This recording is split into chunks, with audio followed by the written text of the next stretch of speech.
Hello, Paul Hamilton here for iPad Monthly. We're going to explore preps and grade ones, really little learners. Often it's the first time on iPads, and we need to choose an app that we can do some great learning with that's not too difficult to use. So we're going to use Drawing Pad today. And the great thing about Drawing Pad, it's really, really easy to use, and I think it's one of the popular apps in kind of that early childhood phase.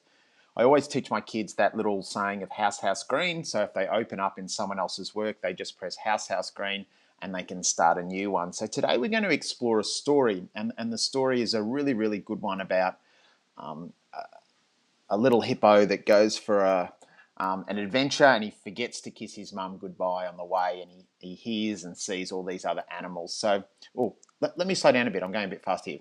So I'm going to go to the background here, which is just above the stamps, and I'm going to bring in something from my camera roll. So I've just taken a picture of the first kind of page from the book, and you can see there, I'll just get that there. It's about the hippo kind of going away, forgot to kiss his mum. So what we can actually do is get kids to start to explore feelings by looking at maybe, let's throw some emojis in. So I might go to my stickers here, and we can talk to our kids about how the little baby hippo might be feeling and forgetting to kiss his mum. He might not be scared at that stage or that sort of thing. He might just be really, really excited. So he could be looking and he really wants to go and get going. So we might be able to put a little emoji there on the hippo's face just to explore how the characters might be feeling.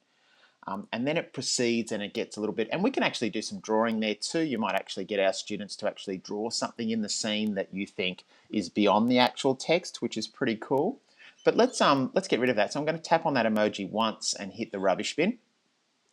And then what I might do is I'll just continue there, and I'll actually bring in a different one a little bit later on in the story. So let's bring the second kind of image in.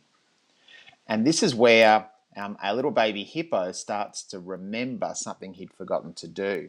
And so we could actually start looking at, okay, what kind of things could he be feeling? And instead of us telling everyone that, we could actually go back to our tools here and get our students to actually explore those kind of feelings. So he might be starting to feel a little bit worried or a little bit sad, or he might be a little bit, I did forget something. It might not be sad yet.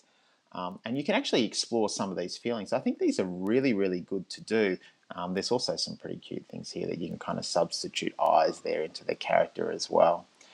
If we wanted to take that further, we could certainly bring that into Chatterbox and actually start to record a little bit of voice, or we could bring it into Seesaw and record some thinking as well. But I think this is just a great way of getting kids taking photos and actually starting to explore the feelings of characters and starting to kind of engage our students in the text itself. Paul Hamilton here for iPad Monthly, signing off.